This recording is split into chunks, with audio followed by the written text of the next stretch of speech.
Commissioned on the 2nd of April, 1912, the Titanic was the second of the three Olympic-class ocean liners at the time. It was the largest ship in the world. Both Titanic and her sister ship, the RMS Olympic, boasted a gross registered tonnage significantly larger than Cunard's RMS Lusitania and RMS Mauretania, and were about 100 feet longer. It was built to accommodate 3,547 people. The Titanic offered unmatched speed and unmatched luxury, featuring the largest reciprocating engines that were ever constructed up to that date, which were 40 feet tall, and they required 600 long tons of coal per day for the furnaces. First-class accommodations on the Titanic were described as extraordinarily grand, with the most luxurious suites, called parlor suites, costing around $4,350 at the time, which is equivalent to almost $140,000 today for a simple one-way trip across the Atlantic. Even think about it now. There's not too many places that have a price tag like that. But even the third-class accommodations were considered pretty much superior to what many of the passengers were accustomed to. Comfortable quarters, ample food of pretty good quality at that. A pretty good deal for your money. Now on to the maiden voyage. Now that we've set the scene, I want you to put yourself in the shoes of those who were on the ship. It began just after noon, the 10th of April, 1912, departing from Southampton en route to New York, that promised land, the city where everyone was trying to get in 1912. Well, shortly after setting sail, the Titanic narrowly avoided a conclusion with the anchored liners SS City of New York and Oceanic, not off to a good start, as its large displacement caused the smaller vessels to actually be lifted up by the surge of water. You see, the mooring cables of the SS City of New York snapped, sending it stern first into the Titanic. Well, towards, rather. However, fortunately they had the little tugboat Vulcan that helped avert a collision, and Titanic's captain, Edward Smith, ordered the engines to reverse. Well, they were quite lucky. The vessels only avoided collision by about 4 feet. Still, the departure was delayed by about 45 minutes. I'm sure all of their bad luck is used up. Well, several hours later, the Titanic arrived at Cherbourg Harbor in northwestern France, a distance of 80 nautical miles, about 148 kilometers, where she embarked in passengers. Now, her subsequent destination was Queenstown, which was now Cobb in Ireland, which she arrived at approximately noon on the 11th of April. She departed in the afternoon after acquiring additional passengers and supplies. And that's something that they never show you. In the movies, they don't show how Titanic made these extra stops.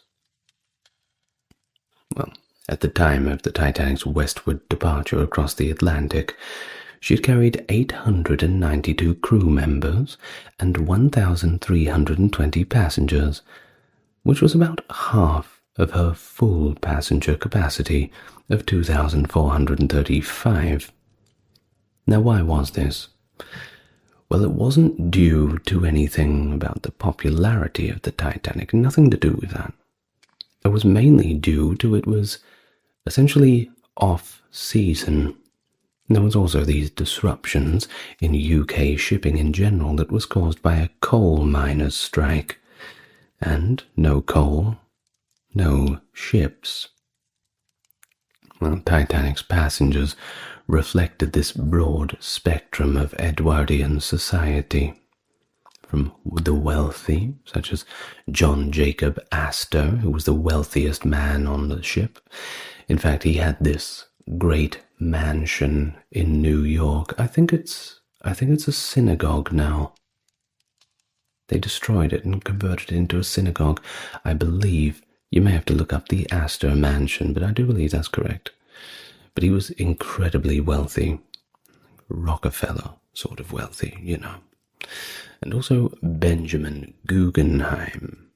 Around about the same level, but not quite up there with Mr. Astor. But also you had the top level of society and also the bottom level. Those poor emigrants from nations like Armenia, Italy, Sweden, which was quite poor at the time, Ireland, Syria, Russia, all seeking new lives in the United States, probably fingers crossed to be employed by one of Astor or Guggenheim's many companies, perhaps. Now, on to Captain Edward Smith. I'm sure you recognize the name. He had 4 decades of maritime experience, and he'd previously commanded the RMS Olympic before taking charge of the Titanic. So he was no joke. That was a lengthy resume. Most of his crew, however, lacked the same experience. They were mostly engineers, firemen, and coal stokers, responsible for engine maintenance, along with stewards and galley workers for passenger care. In fact, only about 5% of the crew consisted of watch officers and able seamen, many of whom were newly recruited from Southampton with very little time to familiarize themselves with the ship. Think about it. It's a big ship. Well, there was a fire on one of the Titanic's coal bins that began around 10 days before departure and was extinguished on the 13th of April during the voyage. Don't want to blame the new people, but they really should have noticed that. Either way, all taken care of. And so the Titanic moved under an Arctic high-pressure system. The weather began to improve from windy and rough seas in the morning to clear and calm by the evening.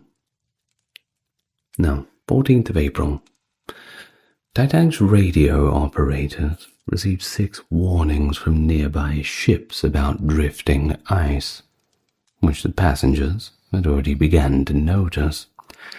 You see, ice conditions in the North Atlantic were the worst in 50 years for April, so definitely not a good time to be going through. But despite the warnings, the lookouts failed to spot the massive ice field ahead. The radio operators, employed by Marconi's wireless telegraph company rather than the ship, prioritized passenger messengers over the weather reports. You can see how this become a bit of a problem. And so the first ice warning received by Titanic came at 0900 from RMS Caronia, alerting Captain Smith to bergs, growlers, and field ice. Later, at 1342, RMS Baltic relayed a message from the Greek ship Athenia, reporting encounters with icebergs and heavy ice, which Smith had shared with J. Bruce Ismay, the chairman of the White Star Line. In response, Smith ordered a course adjustment southward. However, at 1345, a message from the German ship SS America, which is a funny name for a German ship, reported 2 large icebergs nearby.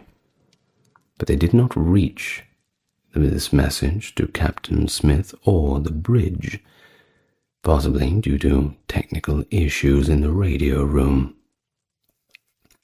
Now, further warnings came from the SS Californian at 19:30 and the steamer Masaba at 21:40, both reporting large icebergs and heavy pack ice. These messages were missed in the Titanic's radio room, where the operator, Jack Phillips, was focused on clearing a backlog of passenger messages after equipment failures the previous day. And do remember, this is all Morse code. So people were somewhat fascinated that they could send messages from the ship. So of course everybody wanted to send one. And, well, you promise a service, you have to deliver on it. Yeah, they really should have thought about that in advance, I suppose. Well, at 22:30, there was a final warning that came from the SS Californian, now stopped in an ice field, but Phillips dismissed the message, telling the Californian's operator apparently to shut up, which isn't very nice. That's really what he said. He told him to shut up, as he was occupied with the Cape Race Station communications. Well, despite knowing about nearby ice, the Titanic continued at 22 knots, close to its top speed. This practice of prioritizing speed over caution was actually pretty common in the era, as liners operated on tight schedules and ice warnings were often seen as advisory rather than urgent. Think about it, I don't know if there's any truck drivers watching, but when they give you these crazy deadlines, well, you have to sacrifice a bit of safety. Unfortunately, it's just the way it is. There was also this. Ships would often, in those days, when they were tested and they had something to prove. If you're going to say that this ship is the best, well, obviously it needs to have enough speed. The more speed it has, the quicker it can get from port A to B, and therefore more passengers, more money. You know what it's like. It all comes down to economics. Now, many believed that these modern ships, built with all the latest technology, all the bells and whistles, could handle any collision, even with ice, just blast straight through it. After all, how big can the icebergs be? Well, after incidents like the 1907 collision of SS Kronprinz Wilhelm with an iceberg, where the ship simply completed its journey despite the damage, ice was pretty much perceived as, well, not really a significant danger anymore. Humanity has evolved. Now, Captain Smith himself in 1907, some 5 years before, had claimed that he couldn't imagine any condition that would cause a ship to sink, reflecting the confidence in the time of these new shipbuilding advancements. Well, as the Titanic approached its fateful collision, most passengers had simply retired for the night, and First Officer William Murdoch had assumed control of the bridge from the Second Officer Charles Lightoller. Lookouts Frederick Fleet and Reginald Lee were stationed in the crow's nest, 29 meters or 95 feet above the deck. While the temperature dropped near freezing, and the sea remained unnaturally calm. One survivor, Colonel Archibald Gracie, later remarked that the sea was as smooth as glass, and the stars distinctly reflected. Well, that is actually an indication of nearby pack ice. Unfortunately, you can use the term eerily still, a little too quiet. Well, the stillness and absence of moonlight, of course, made it difficult to detect icebergs, which might have been more visible had the sea been rougher with waves breaking against them. Now, due to a mix-up in Southampton, and believe it or not, this is true, the lookouts actually didn't have binoculars. They had gone missing. Although it is debatable whether they would have actually been useful in the darkness, illuminated only by starlight, but still. Of all the times to forget your binoculars. Well, Lightoller had already warned the crew to be on high alert for ice, as those calls had been coming in all day, pretty much non-stop, particularly for smaller chunks of it that might be a little bit annoying to get past. And so at 23:30, and I will continue to use 24-hour time, Fleet and Lee noticed a faint haze on the horizon. But they dismissed it. It's probably nothing.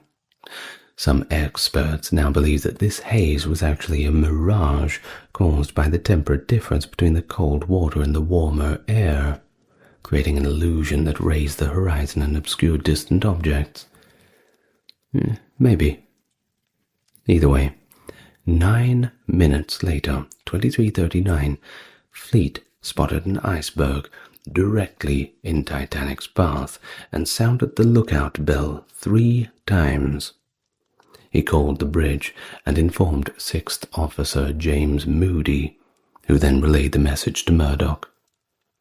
Murdoch immediately ordered Quartermaster Robert Hitchens to hard starboard, turning the ship's tiller to the right to steer the vessel left. That's how it was on the old boats. I'm pretty sure it still is now. It's kind of the opposite direction. You want to go right, you turn the wheel left. Now, I've never been in command of a ship that size myself, so.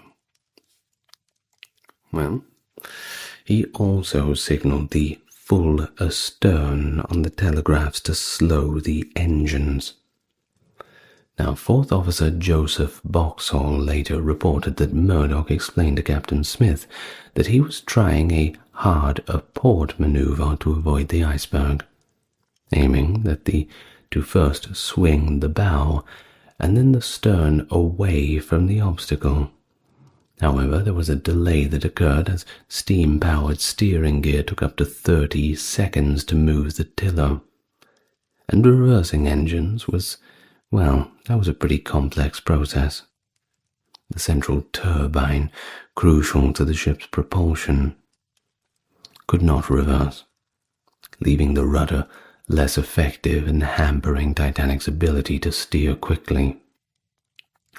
Now, if Murdoch had maintained forward speed, the ship might have narrowly missed the iceberg. Now, the lead fireman, Frederick Barrett, suggested that while the order to stop the engines was given, it might not have been fully executed before the actual collision. Well, either way, during the incident, Titanic's course was altered barely in time to avert the direct impact. However, this directional shift resulted in the vessel grazing the iceberg, which was, well, even worse than hitting it head-on. An underwater ice spur grazed the starboard side of the vessel for approximately 7 seconds, causing fragments of ice to detach from the higher sections of the iceberg and cascade into the forward decks. Approximately 5 minutes post-collision, all of Titanic's engines ceased operation, positioning the bow to the north, while the vessel gradually drifted southward in the Labrador Current. The collision with the iceberg was formerly believed to have created a substantial breach in the Titanic's hull, measuring no more than 300 feet in length and 10 feet above the level of the keel, as articulated by one author subsequently. Now, during the British inquiry subsequent to the accident, The chief naval architect for Harland and Wolff, Edward Wilding, testified that based on the observed flooding of forward compartments 40 minutes post-collision, the area of the hull exposed to the sea was approximately 12 square feet. Now he asserted, I quote, "I believe it must have been in sections, not a continuous rupture." But he noted that many holes likely spanned an area approximately 300 feet to explain the flooding in the multiple compartments. The inquiry's findings indicate that the damage spanned around 300 feet, leading many subsequent authors to adopt this ambiguous assertion. Now, contemporary ultrasound examinations of the wreck have revealed the actual damage to the hull actually closely aligns with Wilding's assertion, with 6 tiny apertures and a cumulative area of around 12 to 13 square feet. The Titanic's hull likely sustained small, aligned gaps, with the longest being about 39 feet or 12 meters, along the plate seams due to fractured or displaced iron rivets, which of course allowed water to flood in through these tiny openings. Really hard to stop. Impossible, even. Now, it was suggested by Edward Wilding during the British Wreck Commissioner's inquiry, but this theory was dismissed at the time. Now, the discoverer of the Titanic, Robert Ballard, commented that the idea of the ship being sunk by such small damage was indeed pretty difficult for many to accept. Additionally, defects in the hull might have worsened the situation. Either way, fragments of the Titanic's hull plates recovered later appeared to have fractured upon impact without actually bending. Now onto the central hull of the Titanic, which used mild steel rivets in triple rows. Now, while the bow and stern were fastened with double rows of wrought iron rivets.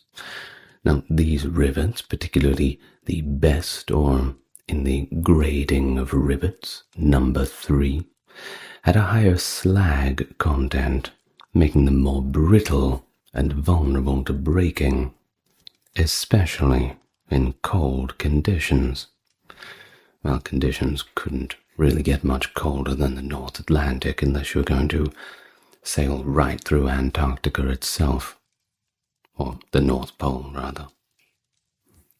However, Tom McCluskey, a former Harland and Wolff archivist, pointed out that the Olympic, the sister ship of the Titanic, if you do remember, had the same iron rivets, and that didn't have a problem because it operated for nearly 25 years, despite having numerous collisions, including one with a British cruiser and a U-boat. Well, above the waterline, there were few signs of the accident. First-class dining stewards noticed a tremor, and passengers felt a jolt, compared by one survivor to rolling over marbles, though at the time they had no idea what had occurred. Those on the lower decks near the impact site felt it more directly, of course, with the engine oiler Walter Hurst waking up to what he described to as a grinding crash, and the fireman George Kemish describing a thud and a tearing noise that was along the starboard side of the ship. Of course, the chain of events was well and truly in motion now. Water began flowing into the ship violently, almost immediately at a rate of over 7 tons per second, which of course far exceeded the pumping capacity of the ship. In boiler room number 6, second engineer J.H. Hesketh and leading stoker Frederick Barrett were hit by freezing water, but they managed to escape just before the watertight door was closed. You remember those scenes from the film. The one in the 2000s, I think, had a pretty good representation of those watertight doors closing. Horrifying if you did not get out in time. Of course, the engineering staff faced potential explosions as seawater flooded the boiler rooms containing high-pressure steam. The stokers and firemen worked to extinguish the fires and vent the boilers, releasing steam through the funnel pipes. But by the time they completed the task, the water had reached waist height, and they were still working as much as they could in that panicked state they were no doubt in, with the water getting higher and higher around them. How horrifying. You can only imagine it. Well, perhaps imagine it to only a certain extent. Now, onto the Titanic's lower decks, which were divided into 16 watertight compartments, separated by 15 bulkheads. These bulkheads extended at least to the underside of E deck, with some extending one deck higher. Each compartment had watertight doors, which could be remotely closed from the bridge or activated automatically by water. On the orlop, F, and E decks, the doors were manually operated. The bulkheads were designed to contain water, but as the flooding progressed, the fate of the Titanic became pretty much inevitable. Now, though the Titanic's watertight bulkheads extended above the waterline, they were not sealed at the top. As more compartments flooded, the ship's bow dipped lower and lower into the water, causing the water to spill over from one compartment to the next, pretty much like an ice cube tray overflowing. You know what it's like.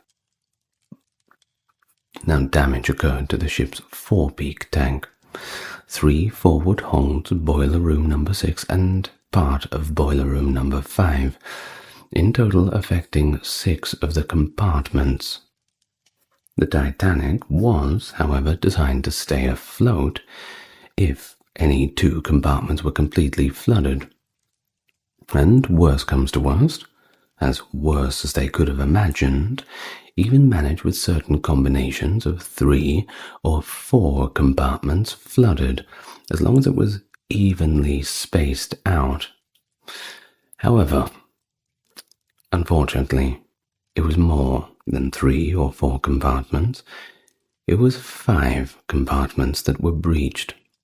Water would then pour over the tops of the bulkheads, leading to further flooding and making the ship sinking an inevitable outcome.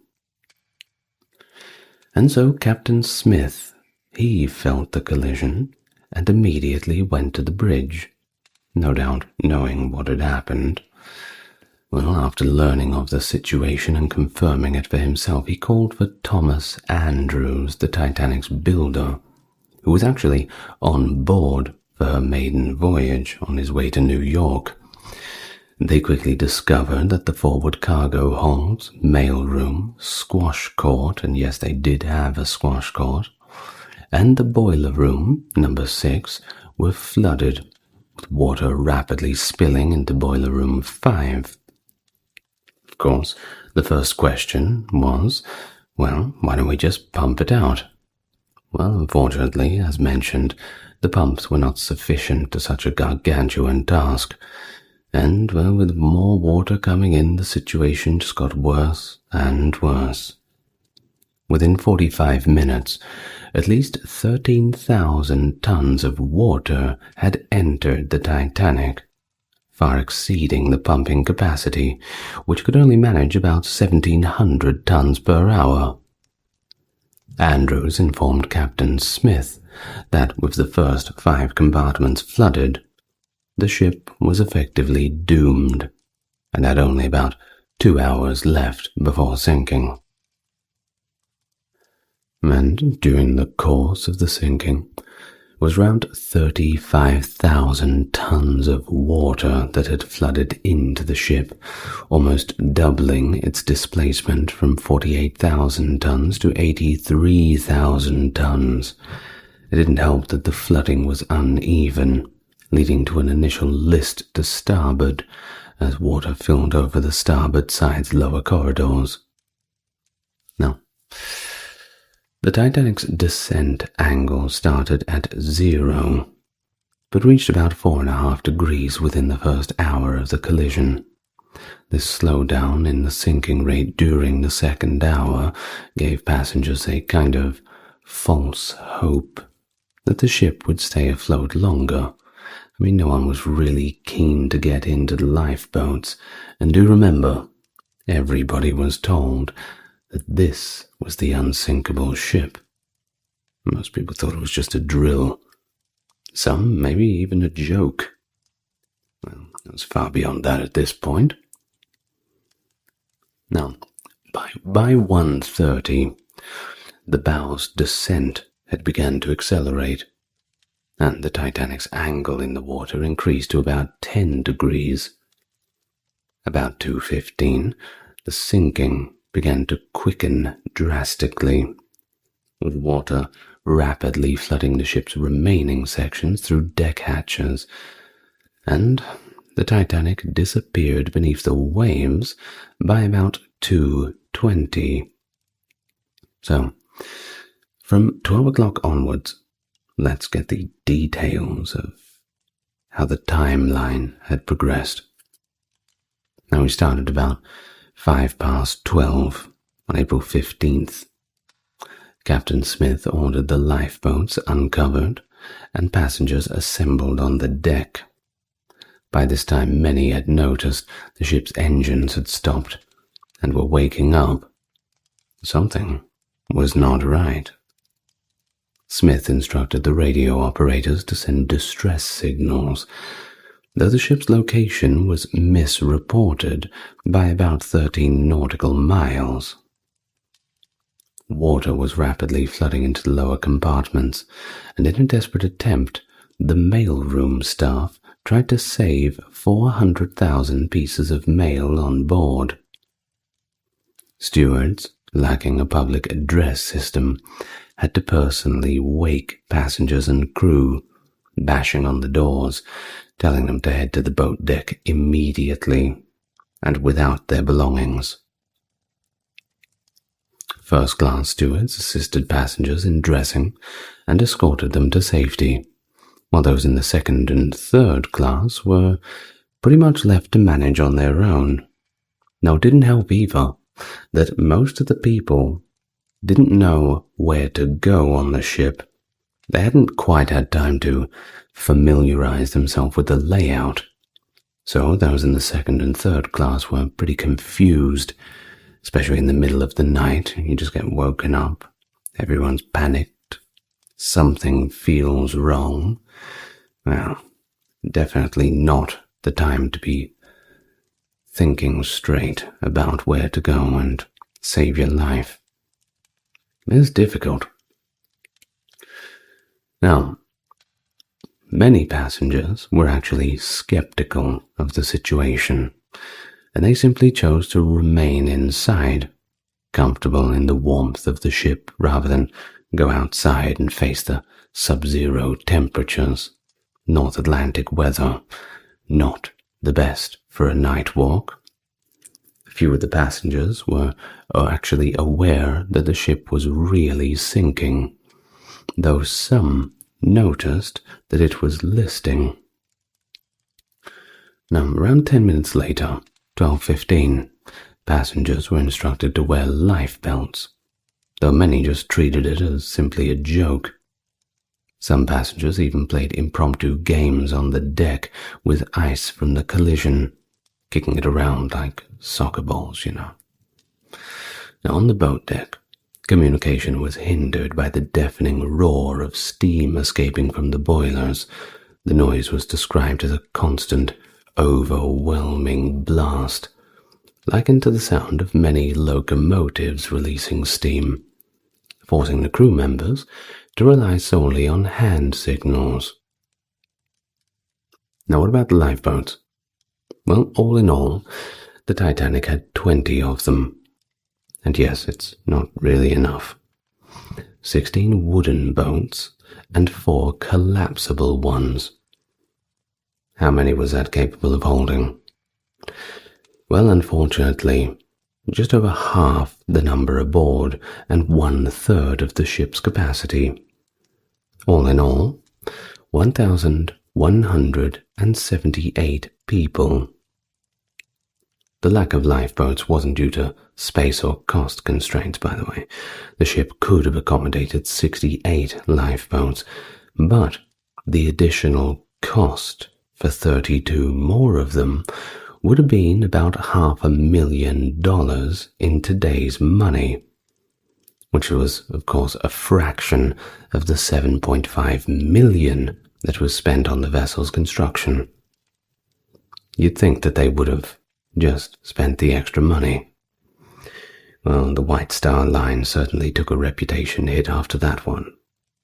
Poor decisions.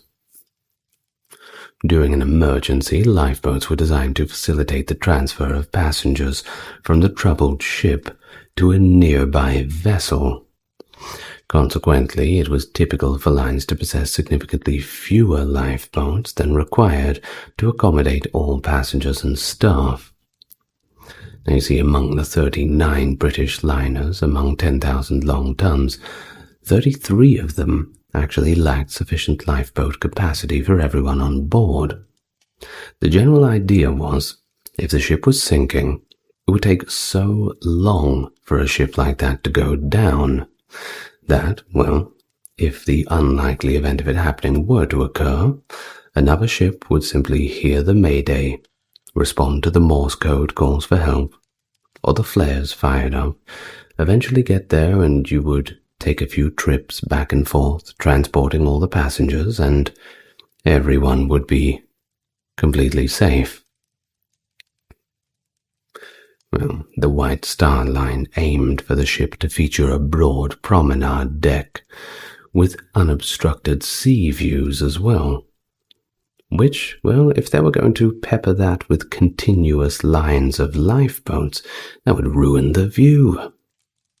So that was another reason. Which seems silly, but, well, aesthetics. Now, Captain Smith was a seasoned mariner with 40 years of maritime experience. As we've said, quite a resume. And 27 of those years were spent in command of his own vessel.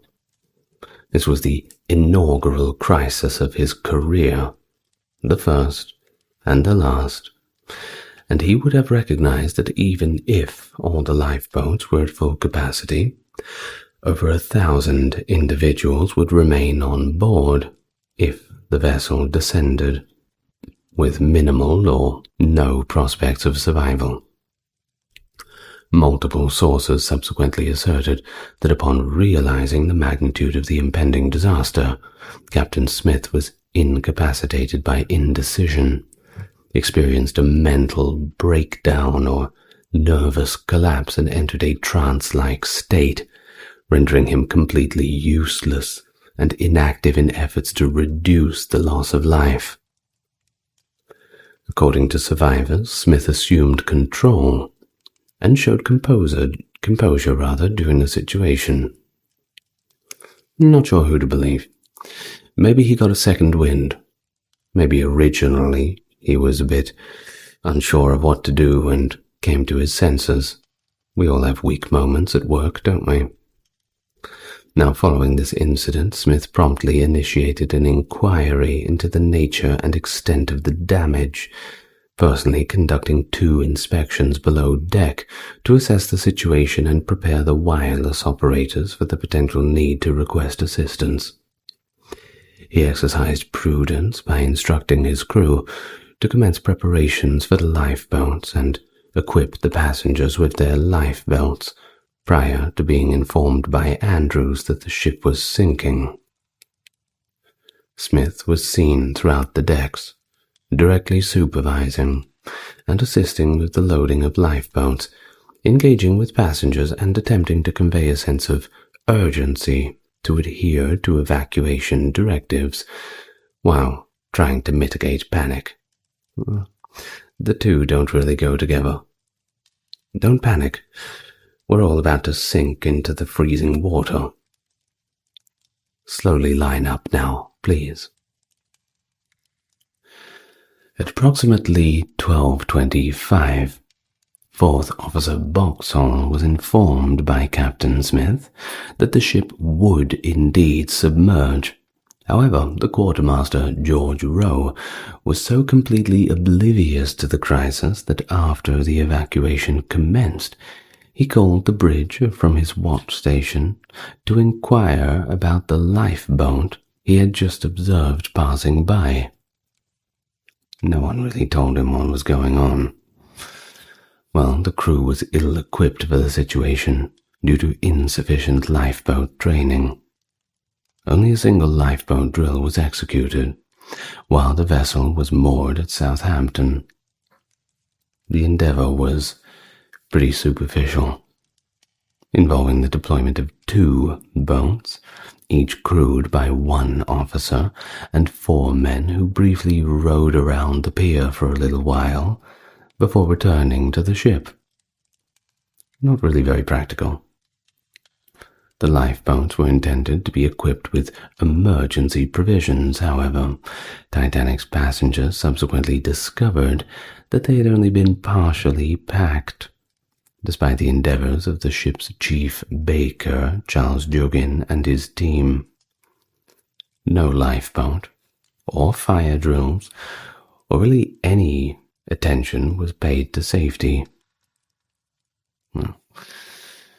Now, lifeboat exercise was planned for the Sunday morning preceding the ship's sinking, but of course it was a little bit too late by then, and it was annulled by Captain Smith anyway for unspecified reasons. Priorities, of course. Now, there were lists that were shown on the ship designating crew members to their own particular lifeboat stations, but few seem to have perused them or understood or really even cared about their designated responsibilities. It was the least glamorous of the jobs. Everyone wanted to be on that first-class deck, right? Now, the majority of the crew actually lacked seafaring experience, you must remember, and some of them hadn't even had prior experience to rowing a boat. Also, many of them couldn't swim either. They were now confronted with this intricate challenge of orchestrating the descent of 20 boats, potentially accommodating a total of over 1,100 individuals, 70 feet or 21 meters down the sides of the ship. Not an easy task. In fact, one historian, Thomas E. Bonsall, had remarked that the evacuation was so poorly organized that even if they had the requisite number of lifeboats, it's inconceivable how they could have launched all of them. Now, due to insufficient time and inadequate leadership, this certainly seems to be the case. Not all lifeboats aboard the Titanic were deployed prior to the vessel's sinking. Now, around 5 minutes before all this, around 12:20, 40 minutes after the actual iceberg had hit, when the loading of the lifeboats had begun, a second officer, Lightoller, later recounted that he had to cover both of Smith's ears with his hands to communicate above the din of the escaping steam, exclaiming, "Should we not prioritize getting the women and children into the boat, sir?" To which the captain acknowledged with a nod. Smith subsequently instructed Lightoller and Murdoch to embark the women and children and lower the lifeboats. The 2 policemen construed the women and children evacuation directive differently. Murdoch understood it as prioritizing women and children, whilst Lightoller interpreted it as exclusively women and children. Lightoller deployed lifeboats with vacant seats in the absence of women and children awaiting boarding, whereas Murdoch permitted a restricted number of men on board once all the adjacent women and children had been embarked. While both officers were uncertain about the safe capacity of the boats throughout their descent and opted for caution by refraining from filling them to capacity. Their full complement of 68 individuals might have been safely lowered, particularly given the exceptionally favorable weather and water conditions. As stated, it was very flat on that night. Had this action have been executed, an additional 500 individuals could have been rescued. However, hundreds of individuals, primarily men, remained on board, as lifeboats were deployed with numerous seats unoccupied. Initially, few passengers were inclined to board the lifeboats, and the authorities overseeing the evacuation encountered challenges in persuading them. Now, remember that millionaire, John Jacob Astor? Well, he's quoted as saying, "We are more secure here than in that small boat." Well, it just goes to show, don't have to be a genius, don't you? Several passengers categorically declined to board. J. Bruce Ismay, seeing the gravity of the situation, traversed the starboard boat deck, imploring passengers and personnel to embark on the lifeboats immediately. So a stream of women, couples, and single men were convinced to enter starboard lifeboat number 7, which was the inaugural lifeboat to actually be sent down. Now, at 12:45, lifeboat number 7 departed from the Titanic, carrying about 28 passengers, although it had a capacity of 65. Lifeboat number 6, located on the port side, was subsequently lowered at 12:55.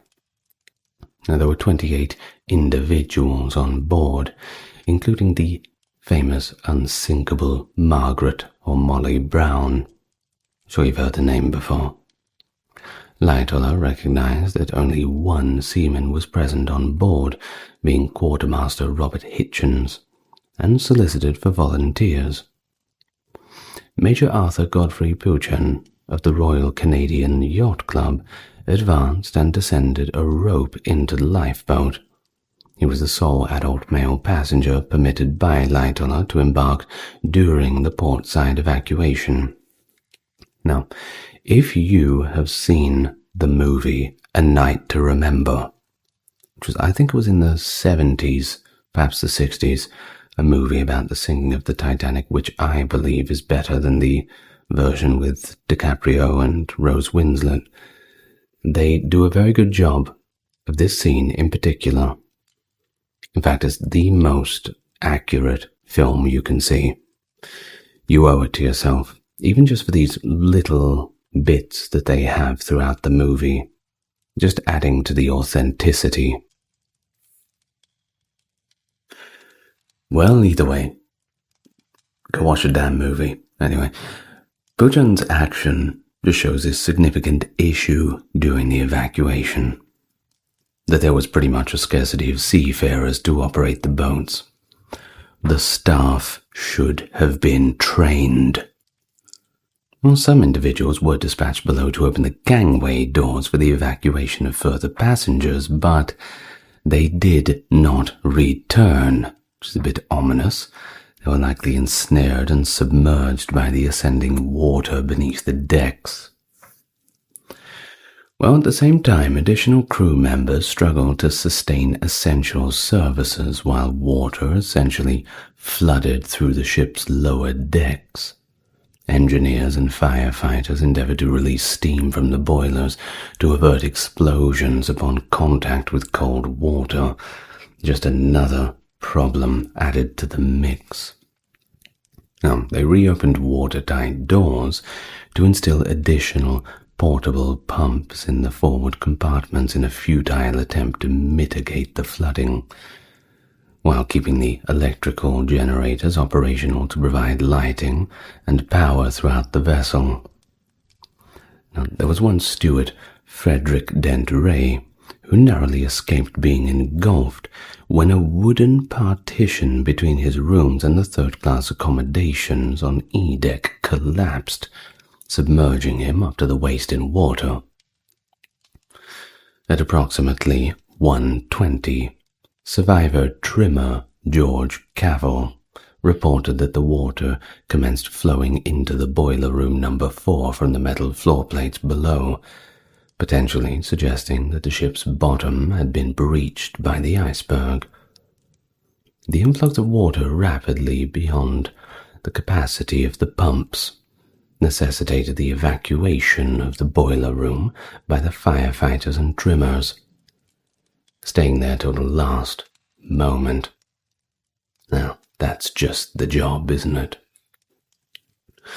Well, multiple reports suggest that they maintained their position right to the very end, so guaranteeing the operation of Titanic's electrical systems until the final moments, ultimately perishing within the ship's depths. No way out. Locked in the hot boiler rooms. God. I suppose there's no good way to go in that situation, but that to me just seems so horrifying. Well, of course, all 35 engineers and electricians on the ship died.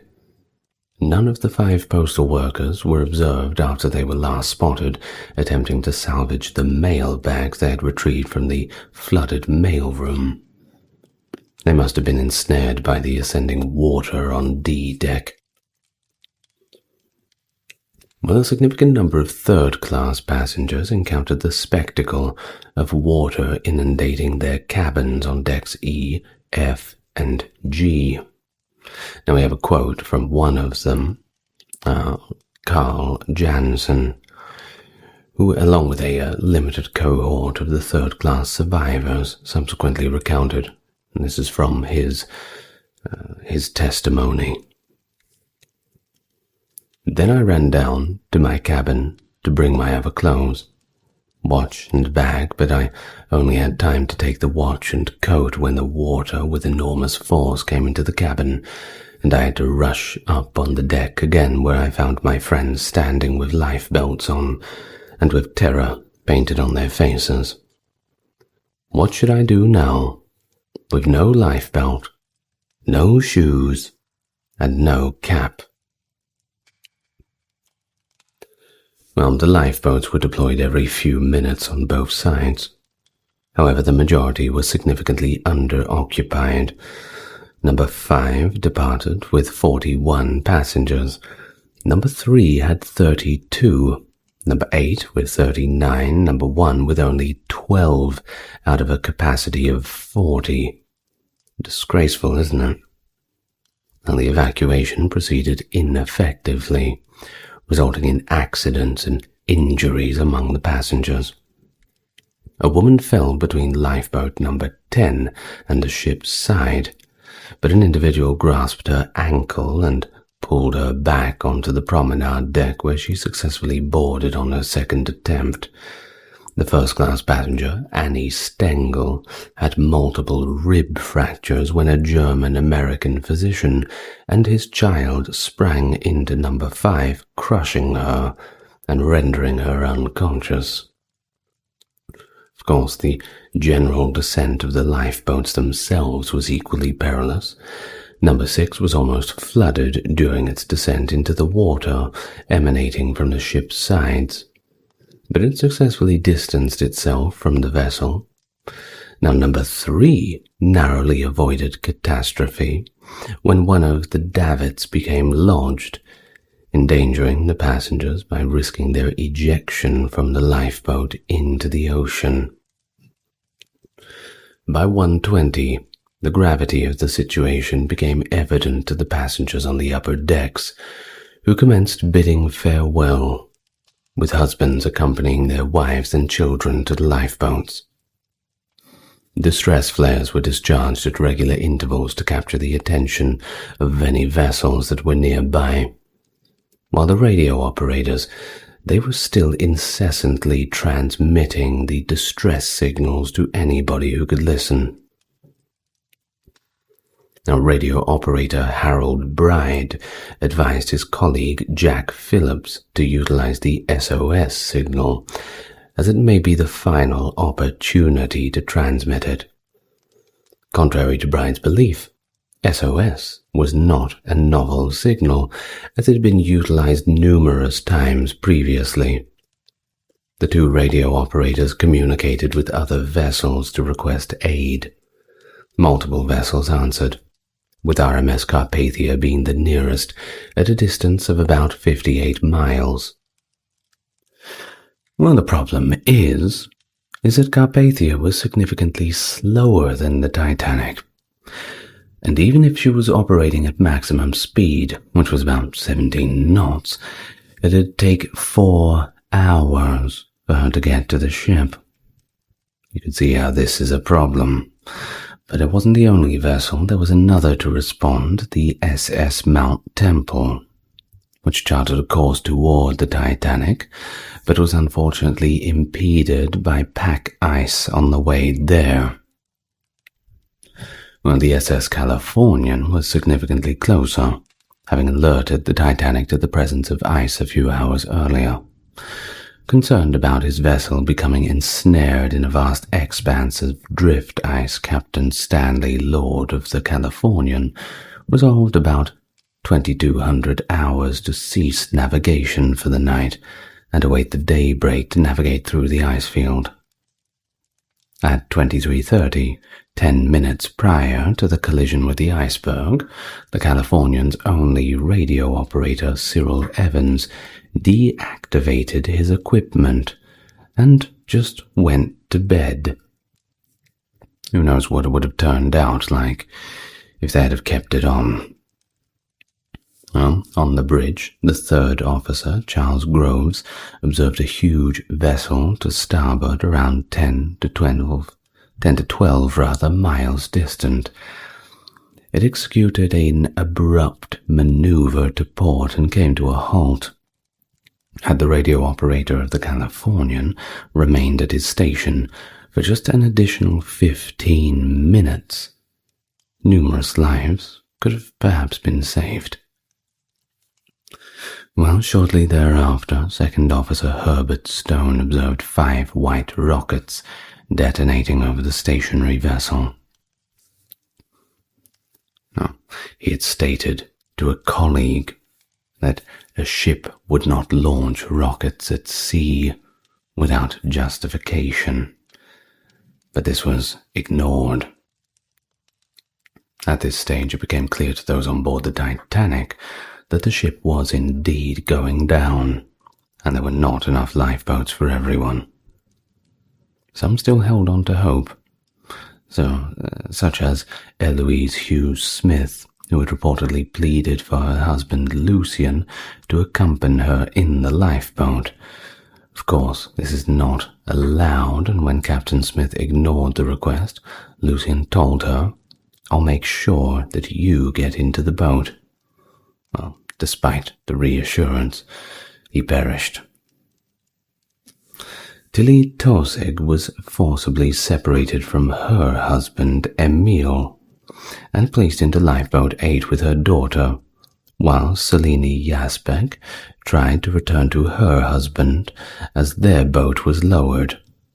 Charlotte Collier's husband, Harvey, urged her to board, telling her to find courage, but he, too, unfortunately did not survive the ordeal.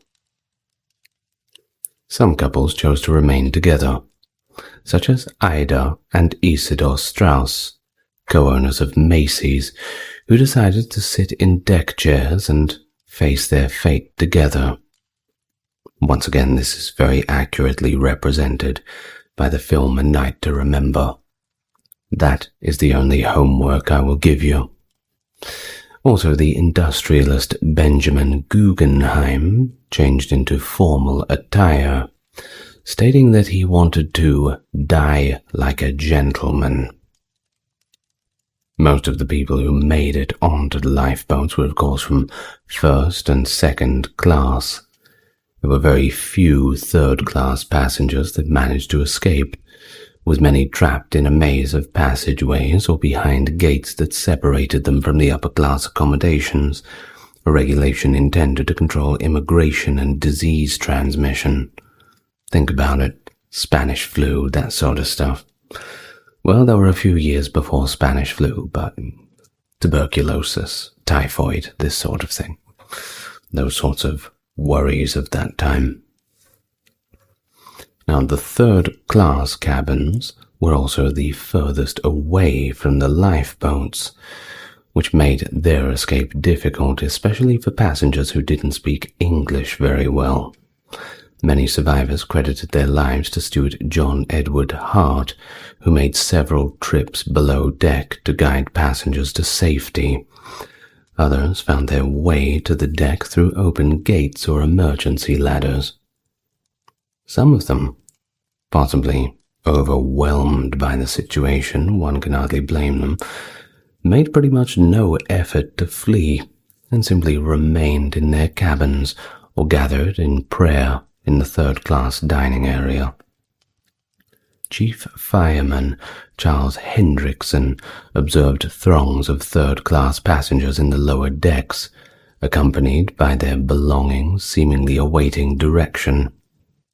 The psychologist Wynne Craig Wade links this phenomenon to a kind of stoic passivity created by generations of directives from social superiors. August Wennerstrom, a surviving male steerage passenger, later remarked that many of his fellow passengers had made no attempt to save themselves. He wrote, in his account, "Hundreds were in a circle in the third-class dining saloon, with a preacher in the middle, praying, crying, asking God and Mary to help them. They lay there and yelled, never lifting a hand for help themselves. They had lost their own willpower and expected God to do all the work for them." By 1:30, the Titanic's descent angle was augmenting, albeit not exceeding 5 degrees, accompanied by a growing list to port.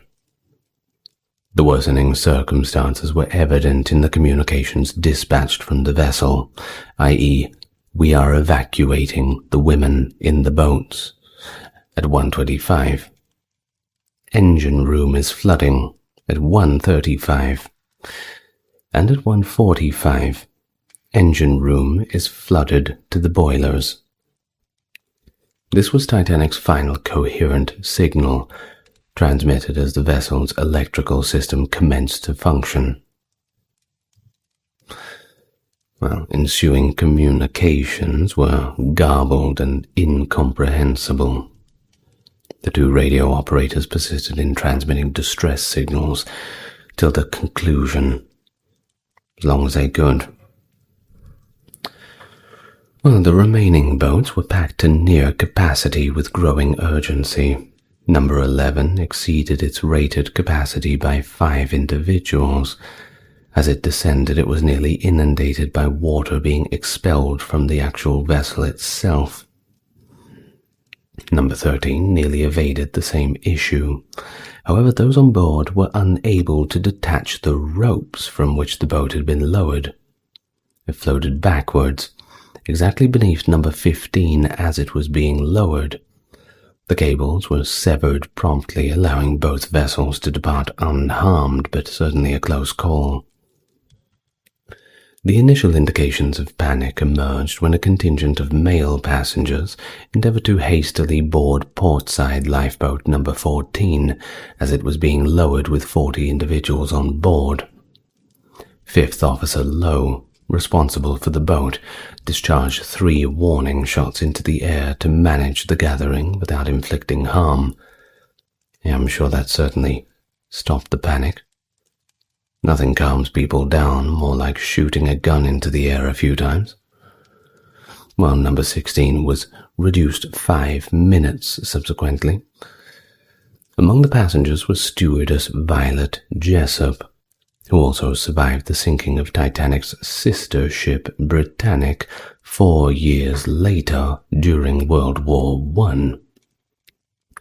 The collapsible boat C was launched at 1:40 from a predominantly vacant starboard section of the deck, since the majority of individuals present had relocated to the stern of the vessel. It was on this vessel that J. Bruce Ismay, chairman and managing director of White Star, the most contentious survivor of the Titanic, fled the ship, an action subsequently denounced as cowardice. Of course, you meant to go down with the ship, right? Well, at 1:40, lifeboat number 2 was deployed. At deck level, Lightoller discovered the boat occupied by men whom he later described as neither British nor of the English-speaking race, but belonging to the broad category known to sailors as Dagos. It's not very nice, isn't it? Well, after he expelled them by brandishing his empty revolver, he could not locate sufficient women and children to occupy the vessel, and he ultimately lowered it with just 25 individuals aboard, despite a capacity of 40. As for John Jacob Astor, he bid farewell to his wife as she departed for safety on lifeboat number 4 at 1:55. But he was denied access by Lightoller, despite the fact that 20 of the 60 seats on this lifeboat were actually vacant. The final boat released was Collapsible D, departing at 2:05 with 25 individuals on board. 2 additional men boarded the vessel while it was being lowered. The water had inundated the boat deck, and the forecastle was submerged. First-class passenger Edith Evans relinquished her position in the lifeboat and ultimately perished in the catastrophe. She was among just 4 women in the first class who actually died. The rest made it onto boats and went on to live very happy lives. Good for them, I suppose. Well, multiple survivors, including the third-class passenger Eugene Daly and first-class passenger George Rames, assert that they witnessed an officer shoot 1 or 2 of the individuals during a scramble for a lifeboat, thereafter turning the weapon on himself. There were rumors that Murdoch was that officer. Now, of course, these rumors sort of got blown out of proportion a little bit. You'll know that the modern retelling of the Titanic, the one with DiCaprio in it, have that one officer who shoots the guy and then shoots himself in the head. So, whether that was true or not, most people sort of have that image in their head now because of the film. Now, Thomas Andrews was reportedly last seen in the first-class smoking room around 2:05, seemingly just sitting there, having a smoke, resigned to his fate. However, there are alternate accounts that suggest he may have been seen earlier around 1:40, helping passengers to evacuate. He was allegedly observed throwing deck chairs into the ocean to aid those in the water, and possibly heading to the bridge in search of Captain Smith. Now, as for Captain Smith, meanwhile, he was conducting a final check-over of everything, and finally told crew members that it is now every man for himself. It's not what you want to hear from the captain. Well, he instructed the team launching Collapsible Boat A to do their best for the women and children before he returned to the bridge, where he is believed to have gone down with the ship. Some, like Harold Bright, claim to see Smith going overboard. But once again, in all the darkness and panic, who really knows? As the stern became the final gathering point for many, Father Thomas Biles, a second-class passenger, gave confessions and granted absolutions, while Titanic's band played outside the gymnasium. The ship had two distinct music groups, a quintet led by Wallace Hartley, and a trio, each performing different roles aboard the ship. After the collision, the bands were reportedly called to play in the first-class lounge to calm the passengers down. Contrary to popular belief, there is no evidence that the band moved to the deck. Edward Brown, a steward, recalled seeing them at the top of the stairs near the first-class entrance, but that's about all we've got in that regard. Now, there is a well-known part of the lore around the Titanic that the band played "Nearer, My God, to Thee" as the ship went down. There are a few different opinions about this. Though it is debated, the story became so connected with the tragedy that the hymn's notes were inscribed on bandmaster Wallace Hartley's gravestone. Archibald Gracie, a survivor, dismissed the claim, saying he didn't recognize any hymn at all. But Harold Bride later reported hearing "Autumn," possibly referring to the popular waltz Song of Autumn. The bandmaster of the rescue ship Carpathia, George Orrell, shared survivors' recollection that the band initially played more lively tunes to try and brighten the mood a little bit, but eventually, as things became a little bit more somber, switched to hymns. And, well, that included "Nearer, My God, to Thee," but we don't know whether that's the final one. Gracie recalled the band playing cheerful tunes until they ceased about 30 minutes before the sinking. However, a first-class passenger by the name of A.H. Barkworth mentioned seeing the band playing a waltz at first, but later observed that they had discarded their instruments. It is possible that the musicians briefly paused to don life belts before resuming their performance.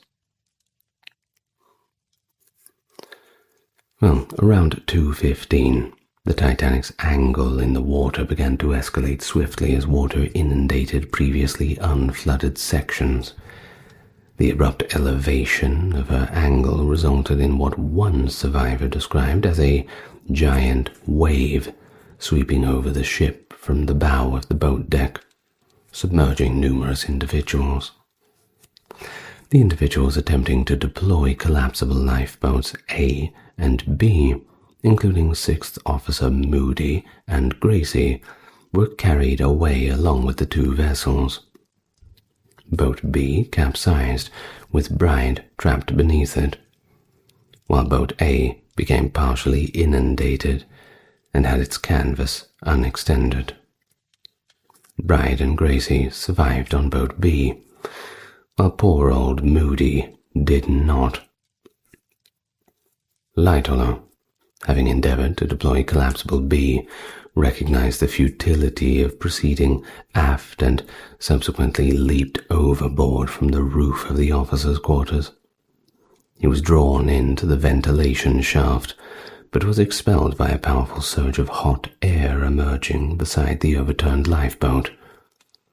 The forward funnel collapsed under its own weight, fatally crushing several individuals, including first-class passenger Charles Dwan Williams, who were struggling in the sea as it descended and nearly missed the lifeboat.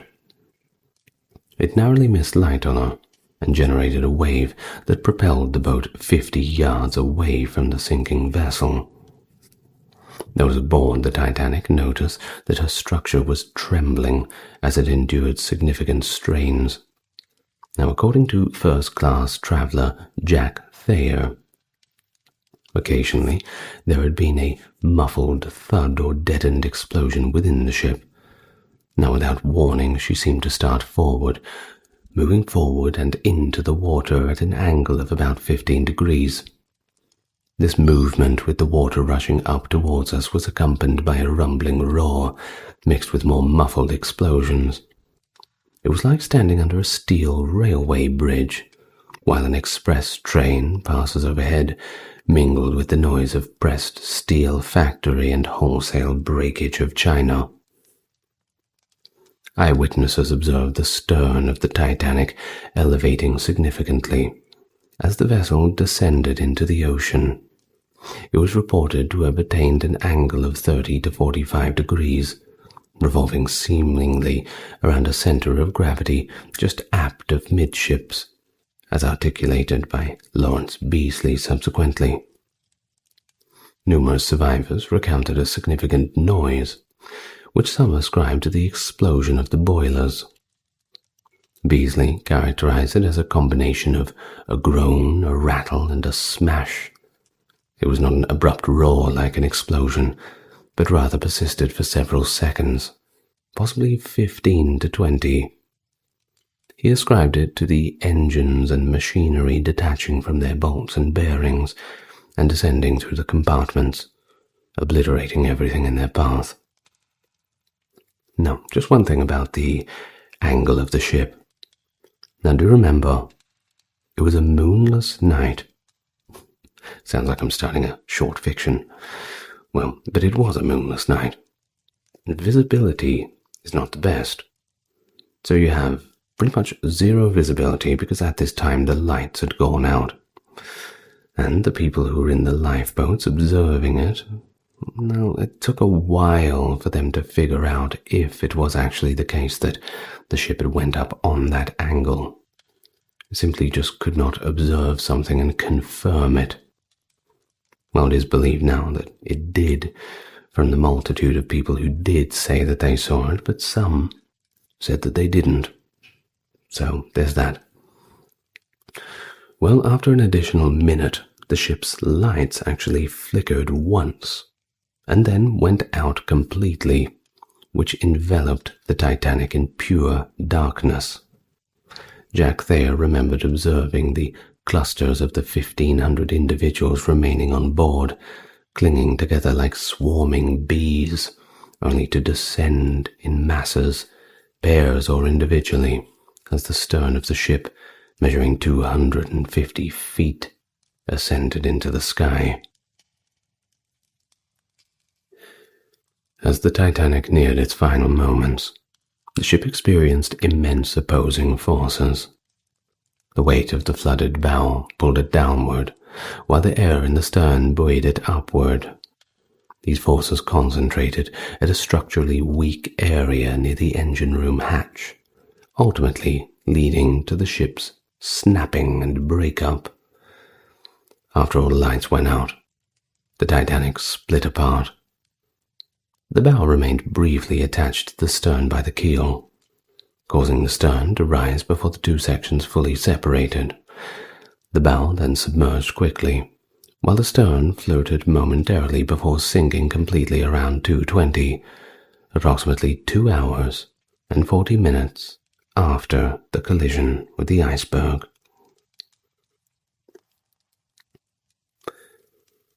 Well, in the immediate aftermath of the sinking, numerous individuals were left grappling in the frigid sea, encircled by wreckage from the vessel. The Titanic's fragmentation during her plunge to the ocean below resulted in buoyant debris, including timber beams, wooden doors, furniture, paneling, and cork fragments from the bulkheads, ascending to the surface. Some swimmers were hurt and maybe killed. Others utilized the debris to maintain buoyancy. Well, at a temperature of -2 degrees Celsius, that's 28 Fahrenheit, by the way, the water was lethally frigid. Lytle articulated the sensation of 1,000 knives stabbing into his body. Sudden immersion in freezing water like that usually results in death from hypothermia within minutes, or due to cardiac arrest, the whole shock of it, involuntary water inhalation, or cold shock. Nearly all individuals submerged in such conditions succumb to cardiac arrest or physiological responses due to the freezing water within 15 to 30 minutes. In fact, only 13 individuals were assisted into the lifeboats, despite having the capacity for over 500 additional occupants. Well, of course, this chaotic scene of the individuals in the water, all screaming and crying and yelling, was a profound shock to the occupants of the lifeboats, many of whom had until that time believed that all had evacuated prior to the ship's sinking, rather soon realized that that was not the case. Well, one survivor articulated the cries arrived like a thunderbolt, unforeseen, unimaginable, astonishing. All individuals on the boats suggested that a few hundred yards away must have experienced the overwhelming shock of realizing that an incomprehensibly tragic event was unfolding, one that they could could not mitigate any of it. Well, among the few survivors in the water were Gracie, Jack Thayer, and Lightoller, who reached the overturned collapsible boat B. About 12 crew members were already aboard, rescuing as many as they could, until roughly 35 men were clinging to the overturned hull. Fearing the boat would capsize under the weight of more swimmers, they paddled away from those still in the water. Gracie, in his account, praised the men in the water for their bravery, noting that none reproached the crew for refusing to help, and even heard somebody shout, "Good luck and God bless you." Some say that this might have actually been Captain Smith, but who really knows? Well, some swimmers did make it aboard the collapsible boat A, which was upright but partly submerged, forcing the occupants to sit in freezing water for hours, causing many to die from hypothermia. Meanwhile, other boats, many with empty seats, stayed nearby, debating among themselves whether to go back for swimmers. Of course, there's always the risk that you be swamped and then everybody goes down with them. Now, boat number 4, closest to the sinking ship, rescued 2 men from the water, while 7 others were saved later, though 2 died shortly after. But most of the lifeboats, including collapsible D, opted not to return, of course, expressing concern about the inevitable passengers wanting to get on board and capsizing the lifeboat. Unfortunately, those sorts of decisions have to be made. So, the RMS Carpathia rescued Titanic's passengers at approximately 4 a.m. on the 15th of April, having navigated through the night at high speed and at significant peril, as they too had to evade multiple icebergs along the way. And when you're going at that high of a speed, well, everybody's on high alert. The lights of the Carpathia were first observed at around 3:30, which significantly uplifted the survivors. However, it required several further hours for all individuals to be rescued on board. About 30 of the men from collapsible B successfully boarded 2 additional lifeboats. However, one survivor perished shortly prior to the transfer. Collapsible A was in distress and nearly submerged. A significant portion of individuals on board, possibly over half, had actually perished overnight. The passengers aboard the Carpathia were astonished by the sight that unfolded at dawn. Expanses of ice, upon which, like the features of terrain, lay countless ice pyramids. Captain Arthur Rostron of the Carpathia observed ice in all directions. including 20 substantial icebergs, reaching heights of up to 200 feet, along with several small icebergs, ice floes, and remnants from the Titanic. Carpathia's passengers perceived their vessel to be situated within an expanse of white ice, punctuated by icebergs resembling distant hills.